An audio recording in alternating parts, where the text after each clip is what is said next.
Yung kwento nung sobrang laking bank heist to. Sobrang laking bank heist. Na ang akala ko, taga Bangladesh, yung tumirada. Yun pala, bangko sa Bangladesh yung tiniran ng Pinoy na taga Makati. Sobrang laki nung nakuha nila. Sobrang laki.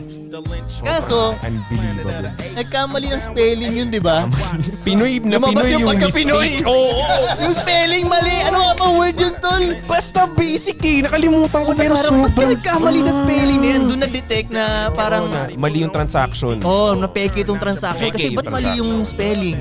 Doon na-detect. Pero Pinoy yung mga nag-ano. Pagkabay pa yung spelling. Parang Bisaya yung Oo, spelling. isang So, parang ganun eh. Ang masama doon, isang letra lang. Yun nga! Isang letra lang. Isang letra. Parang ganun. Parang Oo, ganun. parang ganun. Shit, ano nga ba yung word na yun? Oh, basta nakakatawa yung word.